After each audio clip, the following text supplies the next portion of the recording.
तर शेतकऱ्यांना कर्जमाफी नको तर कर्जमुक्ती हवी आहे। शेतकऱ्यांना न्याय दिल्याशिवाय स्वस्थ बसणार नाही असं वक्तव्य शिवसेना पक्षप्रमुख उद्धव ठाकरे यांनी यवतमाळमधल्या जाहीर सभेत केलं। होय, आमचे वाद होते, जरूर होते, संघर्ष होता, जरूर होता, पण तो वैयक्तिक कारणासाठी किंवा उद्धव ठाकरेला खुर्ची पाहिजे म्हणून नव्हता, तर माझ्या शेतकऱ्याचं कर्ज माफ व्हावं म्हणून तो होता।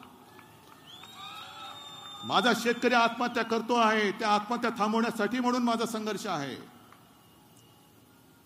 आणि हे मुद्दे मी मांडले, कर्जमाफी करायला लावली, मला कर्जमुक्ती पाहिजे, कारण माफी ही गुन्हेगाराला असते, मुक्ती माझा जो शेतकरी आहे तो गुन्हेगार नाही, तो कर्ज काढून पळून जात नाही। मुलगा सुजय पाठोपाठ राधाकृष्ण विखे पाटीलही आता भाजपच्या वाटेवर असल्याच्या चर्चांना ऊत आलाय। नगरमध्ये होणाऱ्या मोदींच्या महासभेत विखे भाजपात प्रवेश करतील अशी अटकळ आतापासूनच बांधली जाऊ लागली आहे। दुसरीकडे भाजपच्या वाटेवर असलेले विजयसिंह मोहिते पाटील यांनी काँग्रेसच्या हर्षवर्धन पाटलांची भेट घेतल्याने इंदापुरात नव्यानं पक्षांतराच्या वावड्या उठू लागलेल्या आहेत। बघूया एक रिपोर्ट। दुर्दैवाने ही निवडणूक आता जी नगर दक्षिणेची आता झालेली आहे ती आता पक्षीय राजकारणाच्या पलीकडे जाऊन ही आता व्यक्तिगत पातळीवर आलेली आहे, हे मात्र वास्तव आहे। त्यामुळे उद्या एखादी भूमिका मला निवडणुकीत घ्यावी लागली, त्या प्राप्त परिस्थितीत ती घ्यावी लागेल, मग मला काही दुसरा पर्यायावर थांबत। बघितलं, न्यूजरूम चर्चेत विरोधी पक्षनेते राधाकृष्ण विखे पाटील यांनी वेगळ्या भूमिकेचं स्पष्ट सूतवाच केलंच होतं म्हणा, पण आता तर नव्यानं त्यांच्या भाजप प्रवेशाच्या वावड्या उठू लागल्या।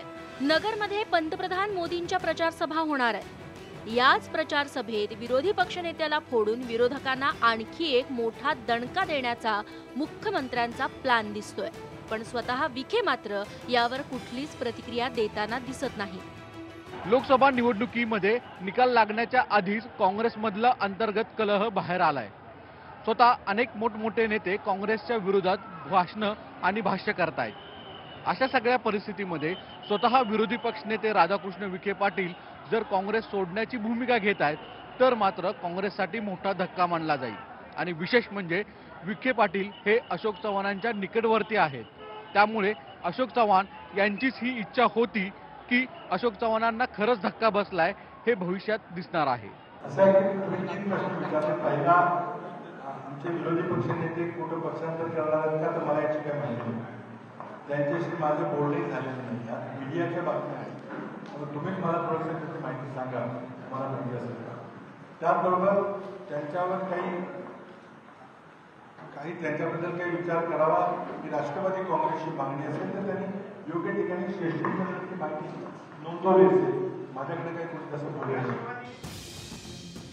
विखेंचं हे असं तळ्यात मळ्यात सुरू असतानाच तिकडे विजयदादांच्या भेटीने हर्षवर्धन पाटील पुन्हा चर्चेत आले। इंदापूरची जागा सोडण्यावरून राष्ट्रवादी आणि हर्षवर्धन पाटलांमध्ये तूतूमेमे सुरू आहे। या पार्श्वभूमीवर भाजपच्या वाटेवर असलेले विजयदादा त्यांना भेटायला जाणं हे निश्चितच योगायोग म्हणता येणार नाही।